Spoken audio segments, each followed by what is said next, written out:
a Be Real show, because the pre-show today we had great pre-shows, but today's pre-show was the best pre-show. So hopefully at some point everybody gets to partake in the conversations that go on before the air. So a bit about Koviki Talk. I'm your host. You can always tell who the host is because I have the most obnoxious Aloha shirts that you'll ever see. So if you look on the screen, you're not sure, it's the one with the ridiculous Aloha wear. My name's Carl, and your other host, Naki, hopefully is back on the next show. She's recovering from COVID. Koviki Talk is a multi-episode series that talks about COVID-19 from the Pacific Islander perspective. So we have Pacific Islanders speaking to Pacific Islanders. So we'll have doctors and students and educators and community activists, all different Pacific Islanders on, talking about different things like our faith, the vaccine, myths, misinformation, all those different kinds of things that we have to deal with from a PI perspective, we will talk about on Koviki Talk. So today we're talking about, that's odd, we're talking about how to talk about the vaccine, but it's a great topic because there's so many things, there's so much disinformation out there nowadays. It's really important to have something out there for us, talking with people that look like us and sound like us, and talking real information. So it's not something we heard on Facebook or Instagram or TikTok, which may be true too, but we're going to get the real from everybody here today. So I'm going to go through our guests today. First, we have Dr. Sheri-Ann Daniels, born and raised on the island of Maui. Dr. Sheri-Ann Daniels is a graduate of the Kamehameha School's Kapalama campus. She holds degrees, multiple degrees in the field of counseling psychology, and has several license certifications. She has more than 20 years of experience in social services programs across Hawaii and in both the nonprofit and government sectors. Dr. Sheri-Ann Daniels was recognized in 2014 with the Maui County Women of Excellence Award. Other awards include the Pacific Business 40 Under 40 in 2010 and the Ka'ipu Kukui Fellow 2008. She's actively involved in various community organizations on Maui, including Hawaiian language education. Sheri-Ann Daniels joins Papa Ololokahi as Executive Director in April 2016. Welcome, Doctor. Aloha, Velina mai kako. Next, we have Joseph Seia, back again. We've had Joseph on many times because he's very wise and knows a lot of things and has a lot of information to share with us. Yeah, and Carl, you can feel free to shorten my bio, please. Why would we want to do that? Let's see. Joseph was born in LA, grew up in Samoa, in Tutuila and Upolu. Came to, with his father, Aitulangi Yosefa, and his siblings in 1994. And has 15 years of experience in direct services and youth development work. I like this part. Joseph is Fa'afafine. He is a fierce advocate for QT BIPOC communities, and fierce. I love hearing Joseph talk. He's critically concerned with political systems that cripple or erase the voice and leadership of NHPI communities, and will continue to provide soul labor in re-envisioning what it means for NHPI families to feel belonging and establish cultural homes within the state of Washington. Welcome, Joseph. Next, we have Va'eomatoka, or he goes by Toka Valu, was born and raised in the South Pacific Islands of Tonga and migrated to the United States with his late mother in 1997. His work reproduces visual motifs, symbols, and patterns from Oceania, arranging them into redefined stories that honor the deep roots of the Pacific, but are firmly entrenched in reimagined, brilliant futures. I love that. Welcome, Toka. And we have Manumalo Ala'ilima, identifies as Fa'atane in the manner of a man in Samoan, and uses they, them, he, him pronouns. They are a co-founder and co-chair of Utopia PDX, United Territories of Pacific Islander Alliance in Portland, the fiscal sponsor of the Oregon Pacific Islander Coalition, which Malo is a co-founder. He is also the regional lead for Oregon on the National PI COVID-19 Task Force, member of their Policy Council and lead of their Research Council. Malo is educated at the University of Southern California, majoring in political science with a minor in public policy and management. He works full-time for the American Red Cross Biomedical Services for 15 years, has been in quality assurance for 6 years. They have a small family with their amazing, lovely, and supportive partner, Elizabeth, and their brilliant and energetic 4-year-old, and I got this wrong last week. Is it Ely? Ailey. Eily. Okay. Welcome, Malo. Salofalava, malolele. So today's topic is how to talk about the vaccine. And, you know, something happened last week, and I was really surprised. I saw on social media, and to me, I've always thought about personally, like, do I want to get the vaccine? Do I want to wait and see, like, you know, the people that get the vaccine, see if there's any adverse effects? I'm immune compromised. Do I want to just, you know, so I've run that around in my head a bunch of different ways. What I never thought that I would see what I saw on social media last week, a member of the community in San Francisco got the vaccine and shared it, and then opened up and said, you know, let's talk about it. I can talk about how it felt, how I, you know, how I arranged it. And he, not by everybody, but he was attacked for getting the vaccine, for making it a decision about his own health. He was there, I mean, horrible things like you're going to go to hell, you're going to die now, you're, you know, mark of the, I mean, just terrible things. And I never, ever considered that I would get upset at somebody else for making a decision about their health. And I considered it for myself. I don't know if that was something that our members of the panel thought about. Maybe you had thought further ahead than I was, but I was really surprised by that. Do you think that's more common? Like maybe I just wasn't ready to see that, and I didn't think that was coming. But I'd kind of like to get the panel's thoughts on: do you think that people are going to be judged and outright spoken down to and ridiculed for getting the vaccine and sharing that they got it? Would you expect that from the community? And I'll start with Doctor. Do you think that, would you expect to see that kind of thing? No, not, I think when I'm talking about community, I'm talking our Native Hawaiian Pacific Islander community, no. But I think when it's coupled with uncertainty, maybe fear, and it's not, things aren't clear, you know, we tend to kind of react. And I really do believe that's why this conversation tonight is important, because we're talking about how do we start kind of breaking those or demystifying those myths, having conversations that, and you know, that's one really positive thing about our communities is that we know shame talk story, we know shame put it out, we know shame ask the questions, but we got to have the conversation. I'm not surprised because we kind of saw that with testing. We saw that when people got positive. We saw that when people made choices to leave their home to go to the grocery store, right? People felt judged. And so we've heard that in other settings. I think this maybe doesn't, it's along the same lines. It doesn't make it right. But this is also a bigger conversation about where society in general is moving towards. And we've seen it, right, in many social justice arenas over the last year. And so I'm not surprised, and yet I am. And I'm more curious to see if it's more prevalent in certain communities than in others. Yeah, I think that's a really good question. Like, will it be more of one community or more of one geographical group that reacts that way? Let's see. How about you, Joseph? Was that did you expect to see like the masks and it's a hoax and those kind of talks? Did that kind of lead you to think that this kind of thing might happen when somebody gets it and shares it, or are you surprised that there's that kind of discussion out there? Yeah, I mean, I'm not surprised.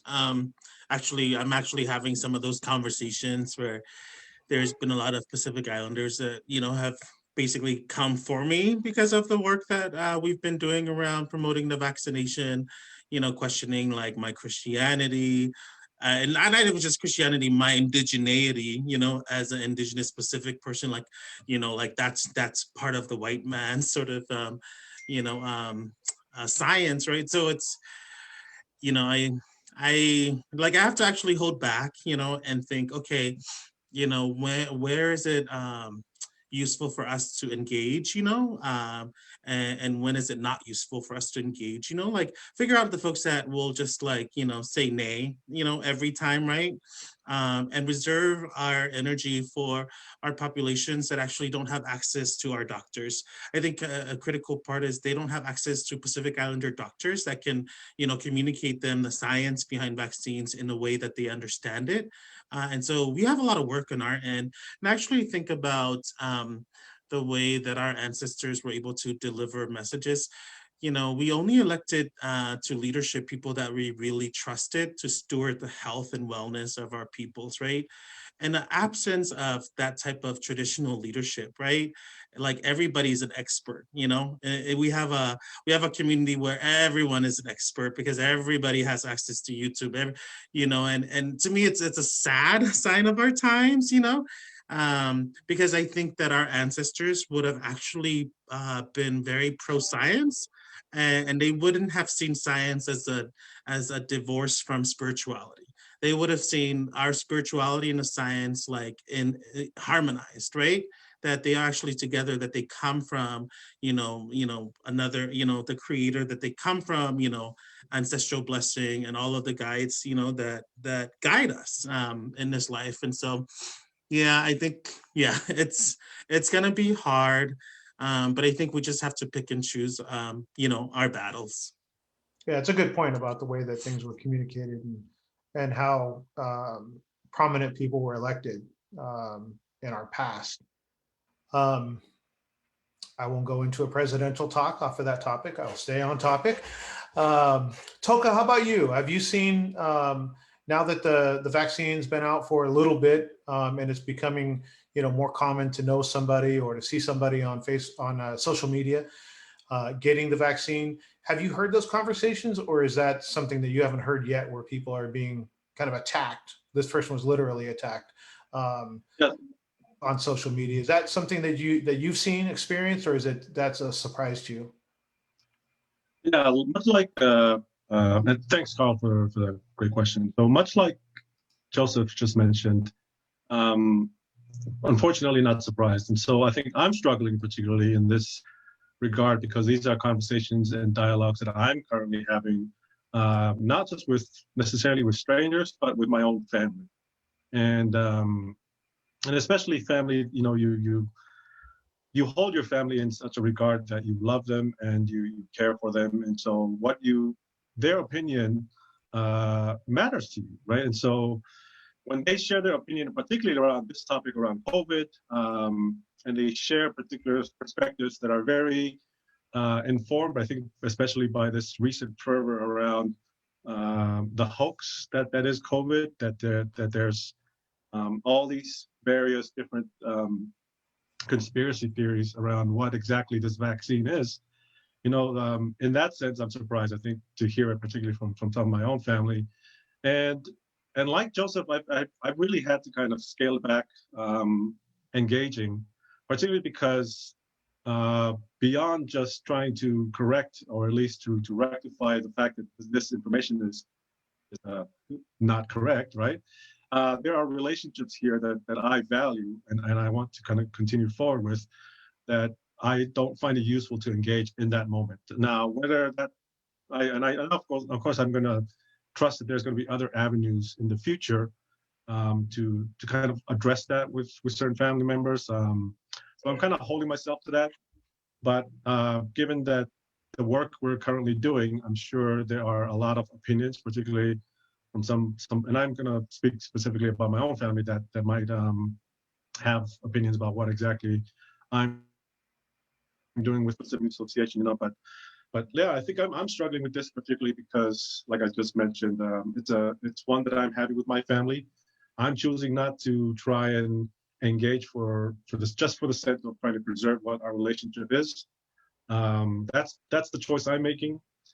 But in other spaces, I do feel more comfortable just outright. No, that's not really correct. But I really do want to try and find out, especially figure out what the deeper concerns are. I feel like they're always connected to something larger, and that's it. I think really trying to find out what those particular fears are and present, use narrative storytelling. I think that's really one way our communities particularly talk about different things. It's not just to throw facts, but really just to kind of relate it in ways that kind of make it a story. I think so. Those are some things I've been kind of familiar with here. Very level-headed. I wish there were more. I wish I were more like that in certain times. Choosing not to engage out of the sake of, you want to keep the relationship with people. And I think that, the election was a good example of times that people just discarded the relationship and dug their feet in and took a stance on, was this side or that side. So, there's a comment coming in from the audience saying that's wisdom, Toka, and that truly is wisdom. I appreciate that. Malo, how about you? Surprised, not surprised? Not surprised. I mean, I think there are issues that are triggering that are happening among our NHPI community. A lot of it starts with our inner circles, with our family. And then, it just gets bigger and bigger as you start peeling layers and connect with people about their worries or concerns about the vaccine. I think that Sheri, Toka, and Joseph did a great job touching on some points. The only other thing I'd like to offer is that there are religious objectors, that I feel, we need to be respectful of their decision to not have, the vaccination. And for those people, I know a group of folks, a family in Washington that is being very mindful of observing the public health advisory of wearing their mask, socially distanced, washing their hands, and they hardly go out unless they're going out on, their medical appointments, and that's about it, right? Everything else is done for them through their children or, their grandchildren. So when we're messaging to folks, we need to be mindful that for religious purposes, people will decline, getting a vaccination, and that's okay. And we'll continue to let people know that please, try to be as safe as you can and responsible as you can by, continuing to wear your mask, being mindful of that, socially distance. And like I said, for this particular family that's in Washington State, they have been very observant. They know that COVID is real, but because of their religion, they cannot get the vaccine. So I think it's just being able to promote folks, because we do have the science that tells us, that there's at least a 94% efficacy rate for the Moderna vaccine, and there's a 95% efficacy rate for the Pfizer vaccine. And that's great, because with the flu shot, it's like 60%, right? So I think just using the science, to help educate people is always a plus, but always being mindful that not everybody will be open to getting a vaccine because of history. It tells us that in the past, sometimes the government has not been kind, toward our people and other people of color who've had to experience really negative impacts and side effects from certain vaccines. So I think, recognizing that might be an issue for certain subcultures within our NHPI community, that we need to,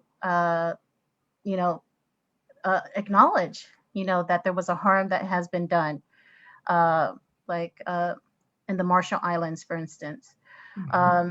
And that it's going to take work, to let them know that this is a different process, and this is why we think that you should trust it. So it really is, the onus is on us to make sure that the messaging is accurate and that we have the science to back up our conversations with our people.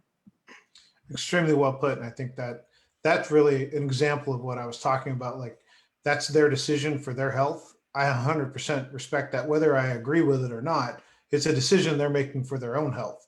So I respect that. I would never, say, hey, you're an idiot for not getting it. And I wouldn't say that you're an idiot for getting it. Those are decisions for, for those people to make individually for themselves.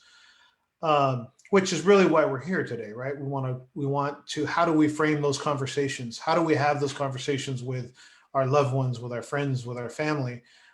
Because the spoken word in the community, it means more to us than it does in other communities. We're a community that turns to elders or family, or who's the expert on that in the family. There's going to be that vetting of information first with the family and the inner circle before, to your point, there's mistrust sometimes with the government, or there's mistrust sometimes with modern medicine. So we're vetting that information in our own circles first. So let's talk about that. And anybody can jump in. What do you think is the most misunderstood piece about the vaccine, or like, what are some of the things that we need to have discussions about in our families, with our groups, and with our families and our loved ones? Like, there's conspiracy theory out there. Is that the biggest thing?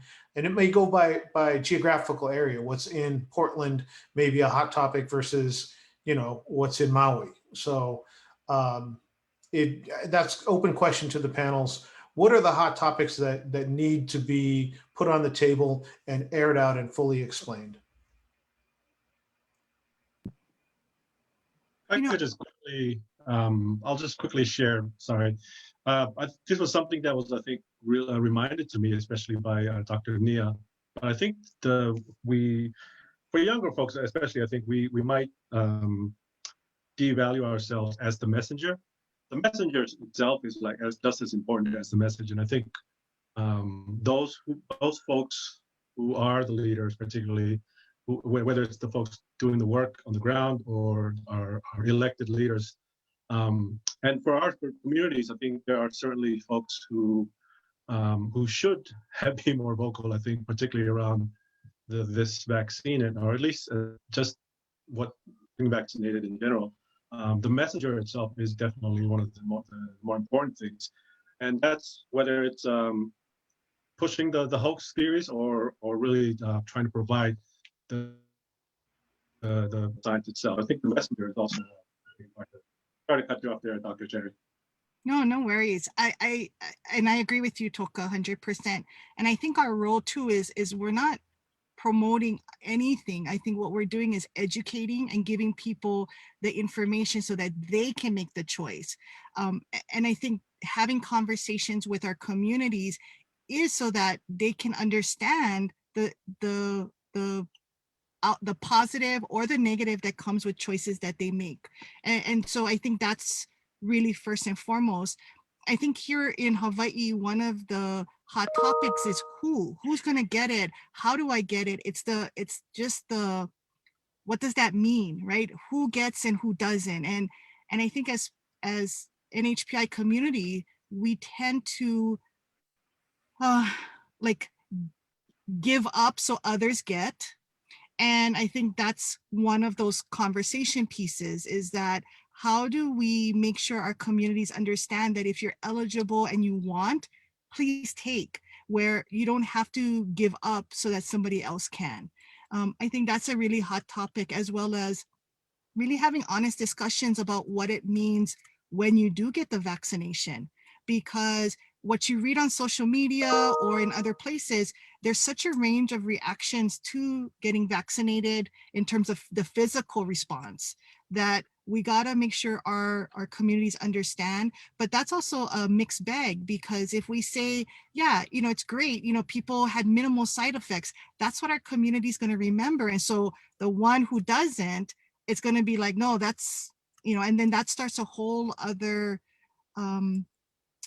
conversation and confusion and rumors, where I think we have to kind of put everything on the table and be as honest and transparent with our community, because if not, it's going to come back and kind of bite us in the backside.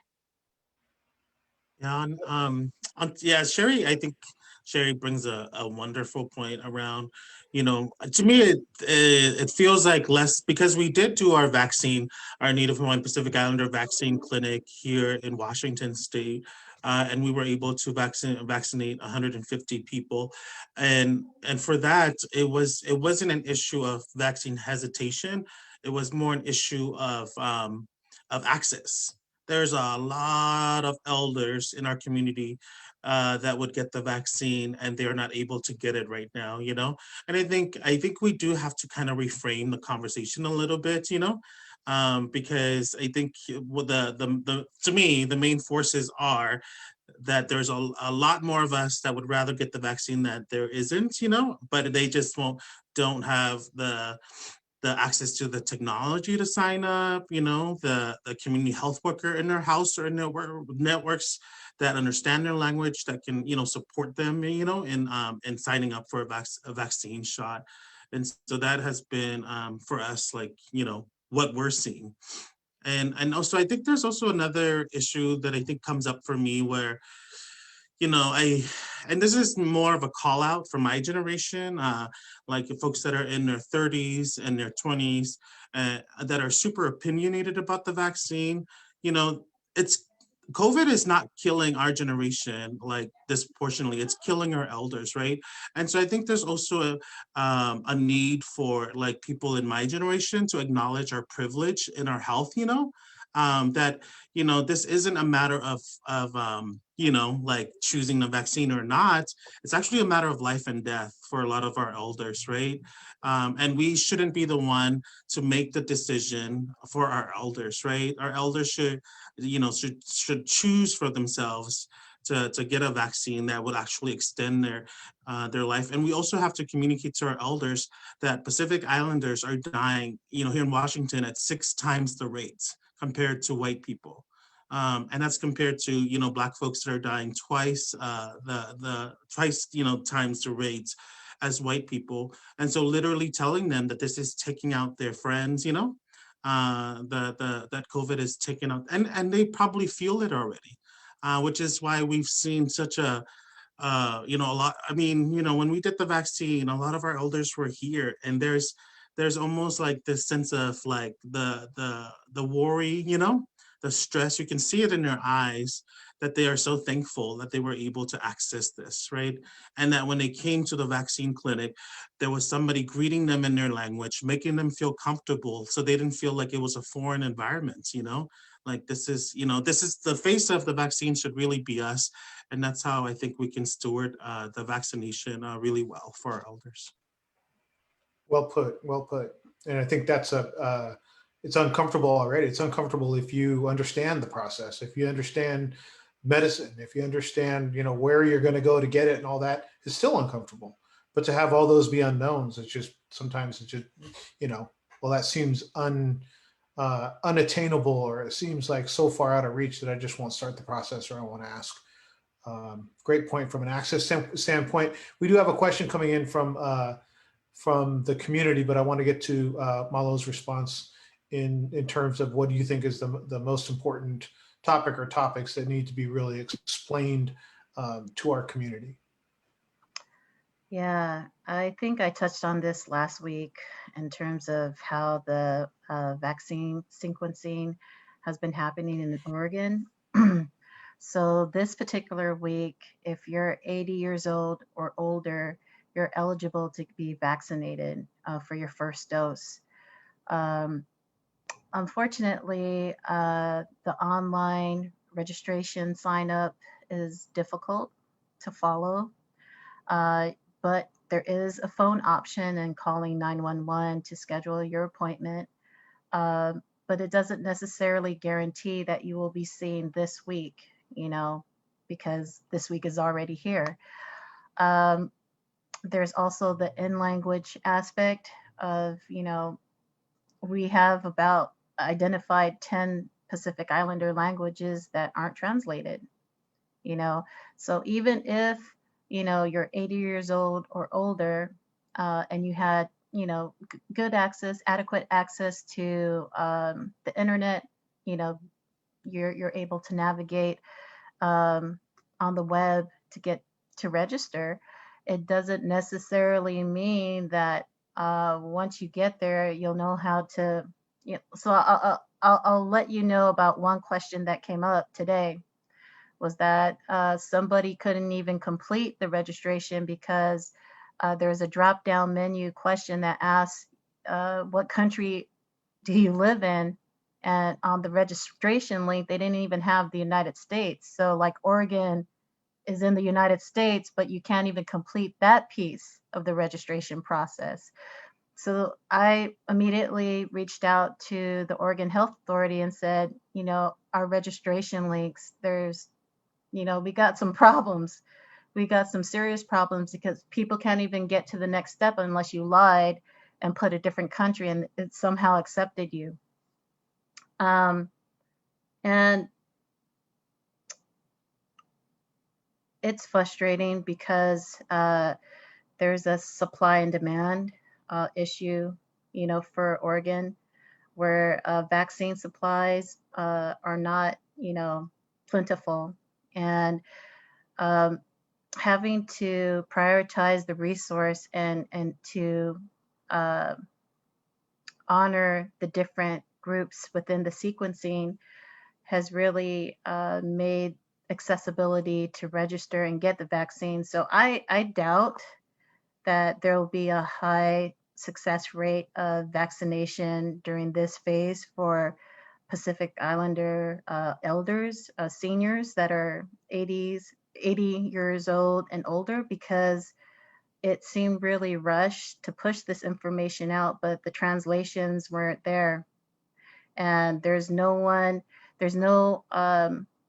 partnering to do culturally specific vaccine clinics, like what the state of Washington was able to do through PICOA, the Utah Health Pacific Islander Health Coalition was able to do at the Mana Academy. What they're doing in San Diego is incredible, you know, in reaching our NHPI population.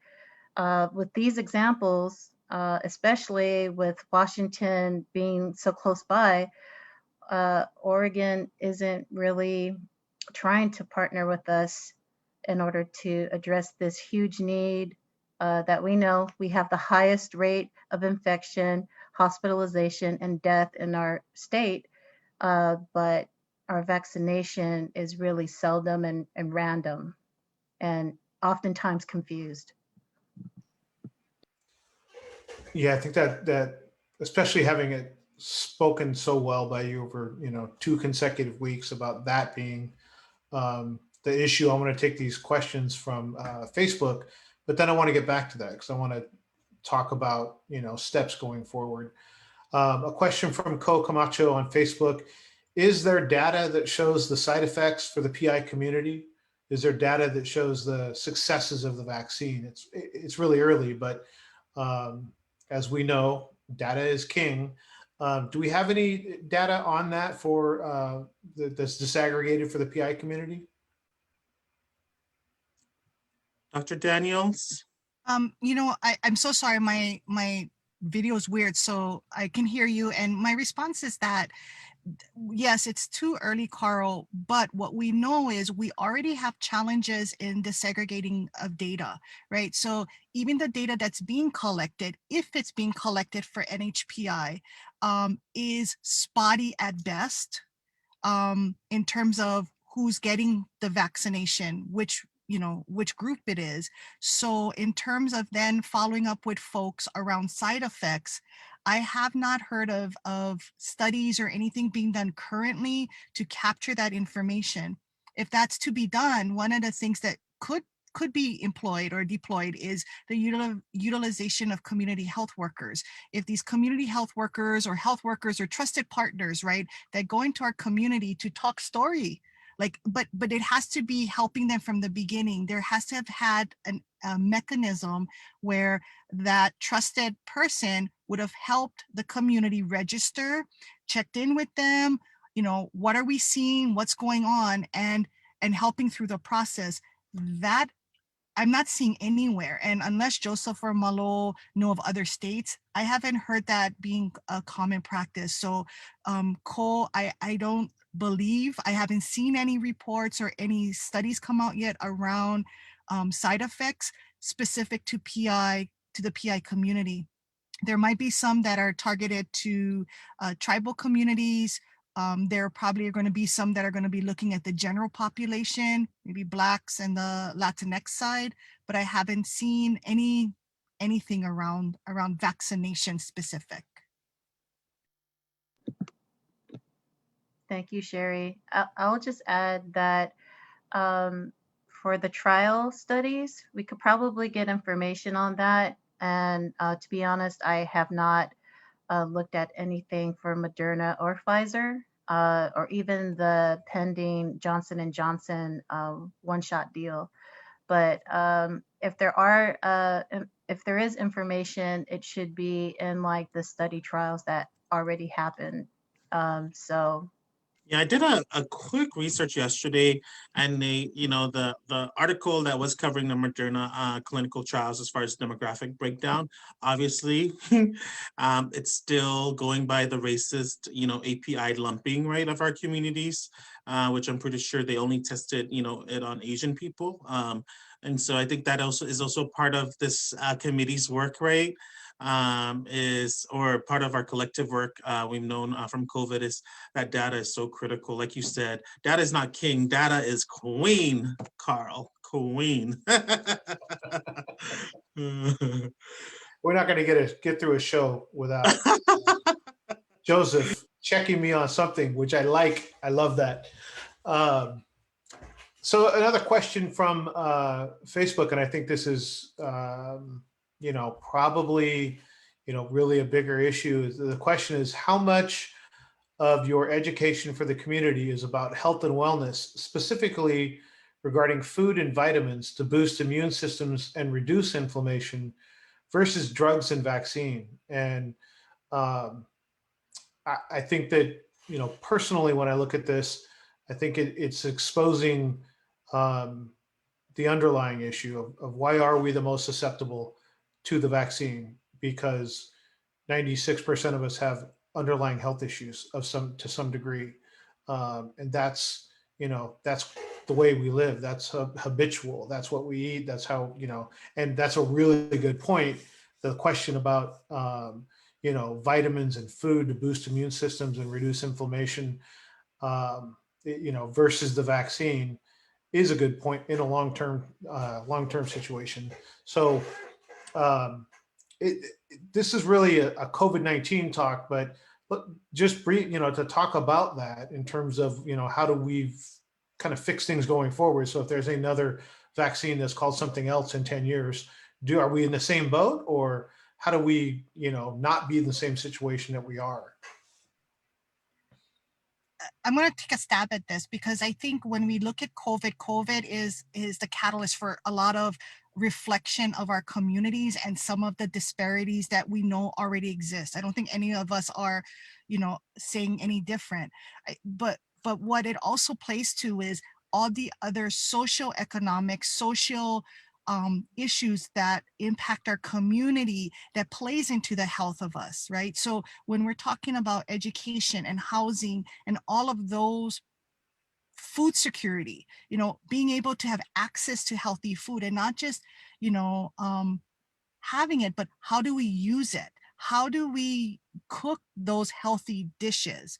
But it then plays back to, but if, in terms of employment and what we're able to, if we have a livable wage, if we don't even have those basic kind of parameters, it's really hard to help folks make those big life changes that COVID has really brought to the surface for our communities. And so again, I think it's when we talk about education around how do we make healthy choices, what is a healthy choice and what does that look like for us and our family, all of those questions, I think, comes to choices that families need to make, whether that is, and we hear stories, right? Whether you're putting gas in your car so you can go to work, or buying a more healthy choice of a meal preparation. You know, some families are struggling with that. So again, how do we start balancing and addressing some of these bigger health disparities, as you said, Carl, for the long haul? And right now, I think we're so focused on COVID and getting through this that, you know, we're kind of grasping at the side straws to address some of these other health disparities.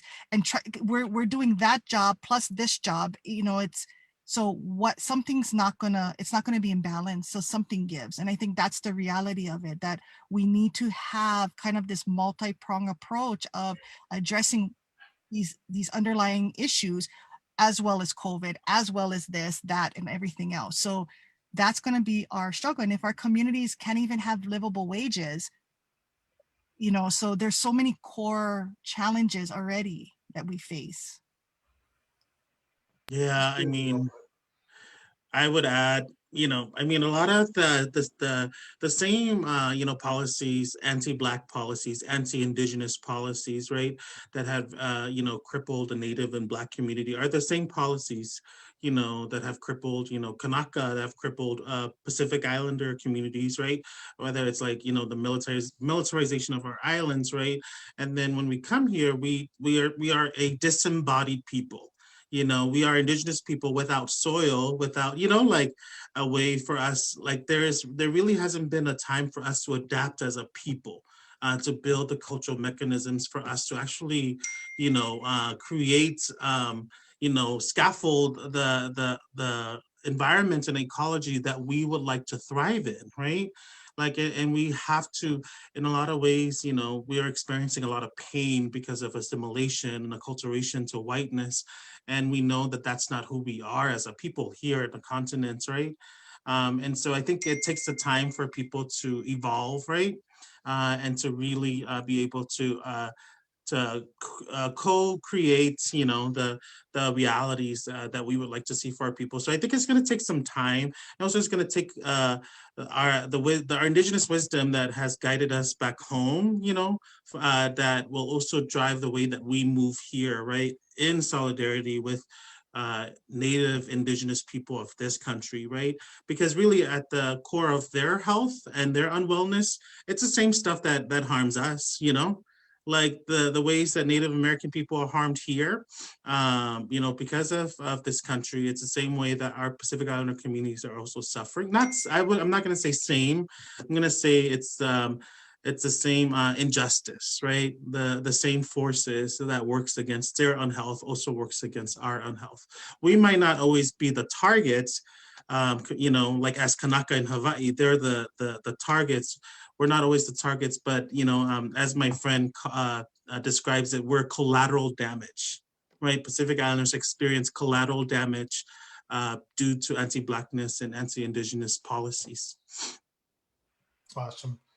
Toka, what are your thoughts on that? Either on the question that's in the chat, or kind of long term. How I see it is like COVID, the COVID awareness that we're talking about is we're looking at solutions that are, 6 month to 18 month kind of window. The things we eat, the way we live, our overall health, those are like a generational, those are long-term things. COVID-19, we're trying to get through this safely in a smaller window of time. But I think the person that asked the question brings up a good question. Are we, do we rely on just the drugs and the vaccine, or are we, to the point of the panelists, are we doing things that are more long-term and sustainable? So I'll leave that to you, Toka. I mean, I think what Joseph mentioned essentially kind of sums up systemically what we're up against, right? And I think it's also critical to kind of recognize that this is definitely a part of a larger discussion, especially around our health and the choices we make. There's a level of personal choice that's wrapped up in there, but we also have to recognize systemically some of the things that we're up against. And the point I was trying to make, that these are efforts that have been on the way for some time, right? So specifically in Tonga, there has been movement all the way up from the royal family to get our people moving, and not just moving and just to exercise, but rather just a much more healthier lifestyle, particularly because if it starts with our leaders, that'll trickle down, right? So, and I'm talking about a royal monarch back from the 90s. He's no longer with us, God rest his soul, but that I think these are conversations that have been recognized and have been part of our collective efforts for a much longer time than we've than I've been around it. But COVID is such a critical and significantly unprecedented issue that it really just highlights and exacerbates what we've already been saying all the time. And so, of course, the conversation comes back. Now we have to really move some of these things a lot faster than we might have been doing. But this is definitely part of that. We have another question from the community. You would think, or comment, you would think that Hawaii is any better, but it's not.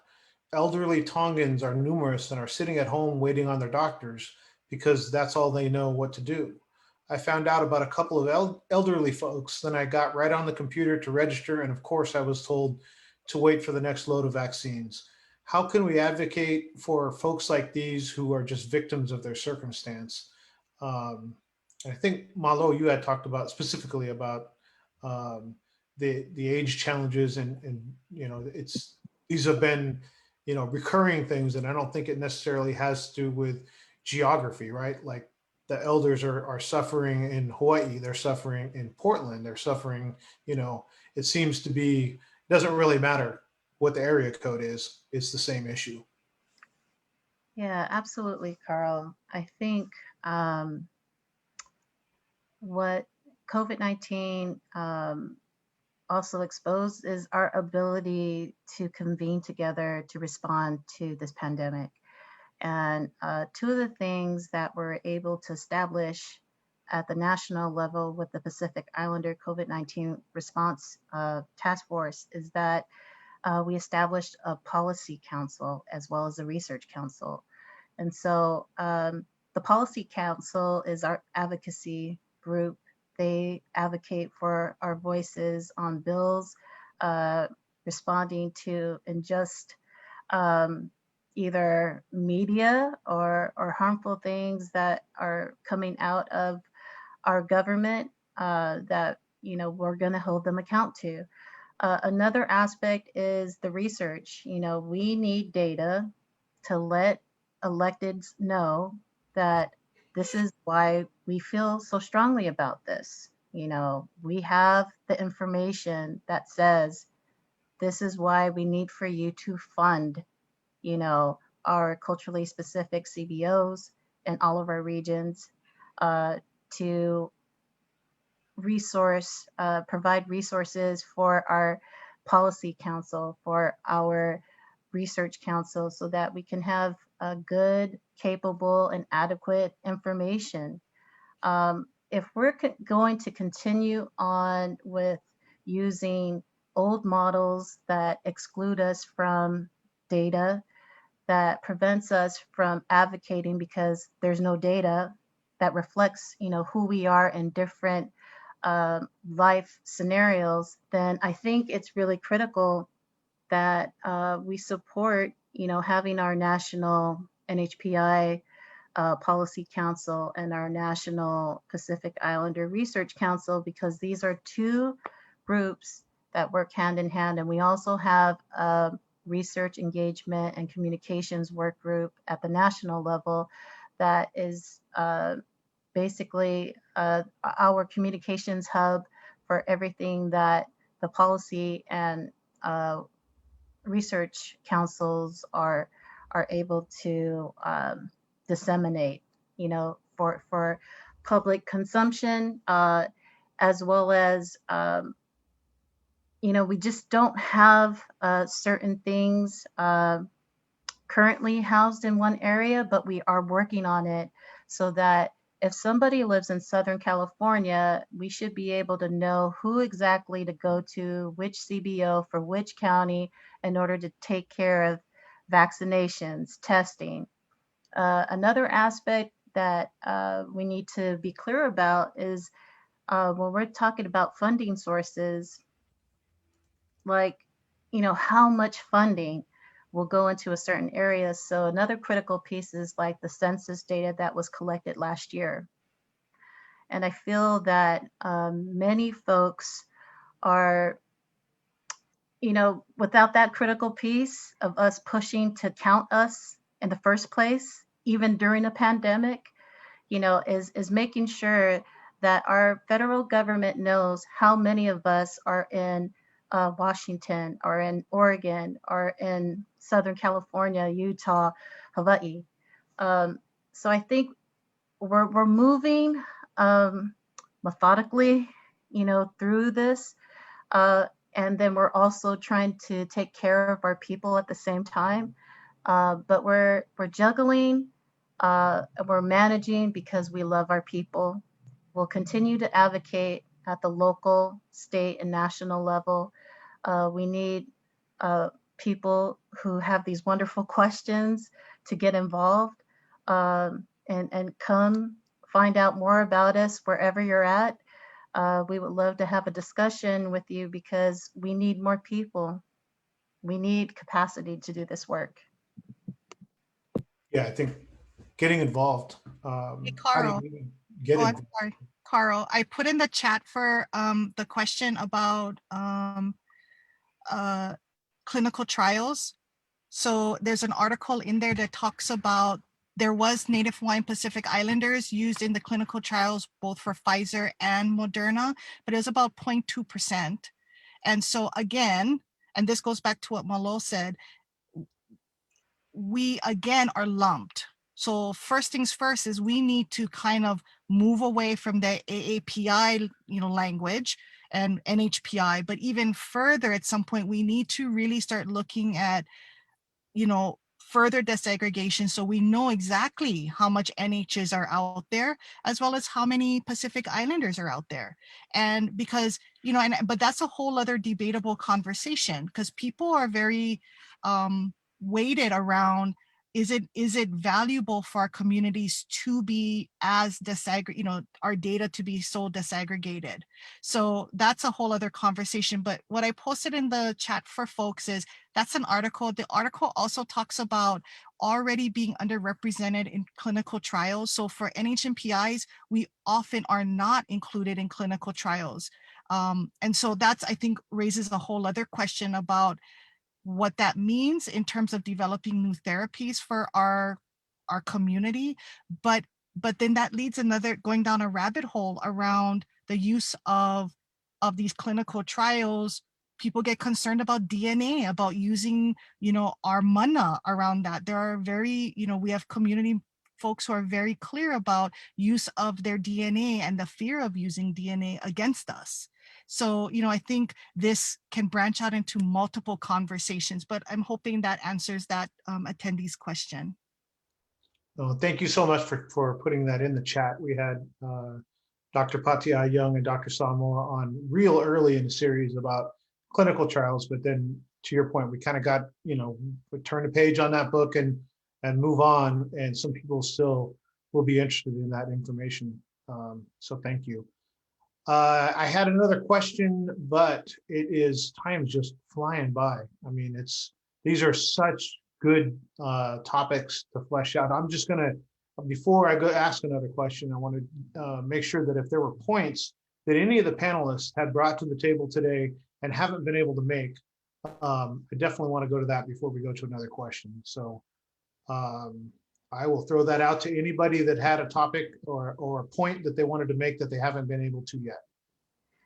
I'd like to say that even if you do get vaccinated through the whole series of either Moderna or Pfizer, that you should still remain vigilant and responsible by wearing a mask, physically distance, do not gather, as if things were normal because you're vaccinated.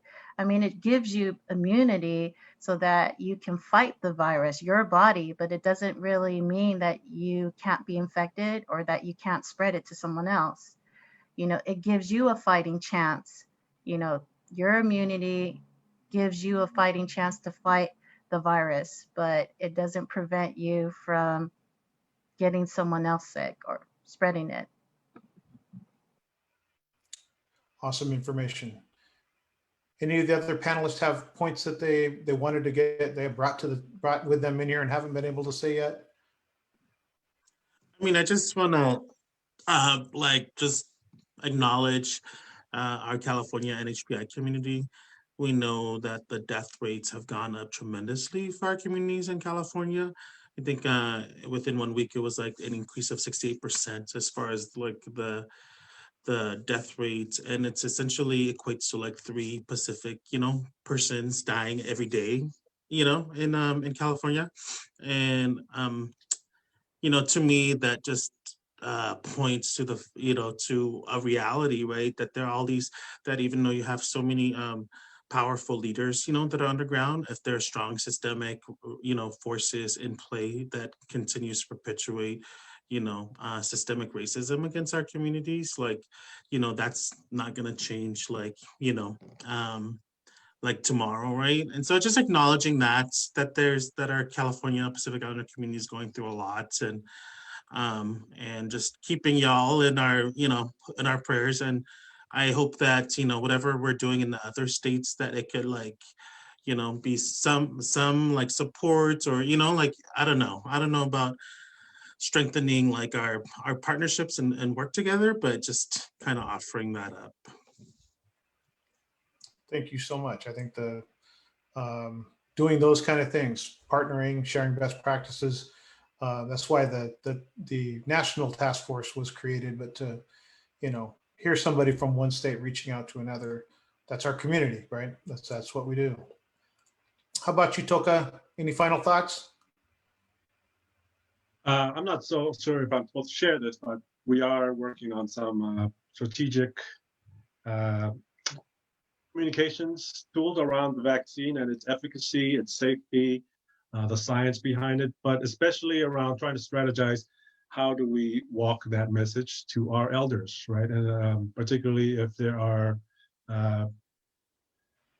certain messengers in between our elders and the message that we want to carry to them, right? And so those are currently being developed. I'm part of that team, and very exciting work, but we understand, but we certainly know that we are up against the clock. As unfortunately, the longer we're in development of this thing, the more our folks are going to be affected, particularly around death rates. And so we're trying to get that out. I don't know if I'm supposed to share any more than that, but that's something that several of our organizations are working on, particularly to be used widely by any of the other smaller orgs that might be out there. Ways to talk about the vaccine to their own community. Thank you. Doctor, any final thoughts? No, I'm just so appreciative for the opportunity to share space with, Joseph and Malo and Toka, that, this, I think this is what being, from the Pacific is. This is the Pacific way, is for us to have these opportunities. So again, I mahalo you folks. I mahalo to the listeners who want to kind of learn more, be more engaged. So mahalo to everyone. Thank you. Let's see, Moana Trammell writes, starts from your own families. Everything starts from home. COVID is the reason to start changing our habits to healthy living. Long-term wellness. Let's not fall in the trap of relying on the government to come to our rescue. We have God-given skills, wisdom with funds to start eating healthy. We have been talking about segregated data for a century. While waiting for that, start simple. And it's good. Data is queen. We have started to see the information get segregated, but we've got a ways to go. She writes that her cousin died from COVID at the end of November. I'm sorry to hear that, Moana. And then she said, how are you all getting word out to the communities?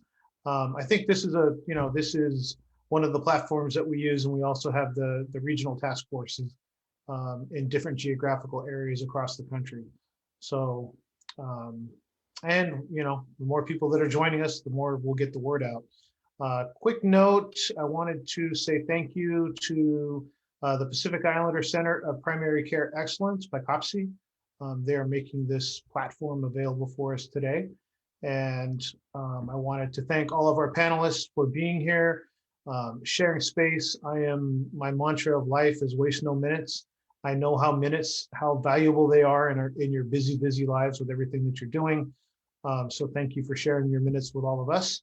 Join us. I think we are taking next Monday off from Koviki Talk. So 2 Mondays from now, we'll be back. And I'm pretty sure that my co-host Naki is going to be fully recovered from COVID-19 and back to help me run this thing. I didn't know how much I'd miss her, not just from having an extra voice here, but I miss doing shows with her. So get better, Naki. We love you.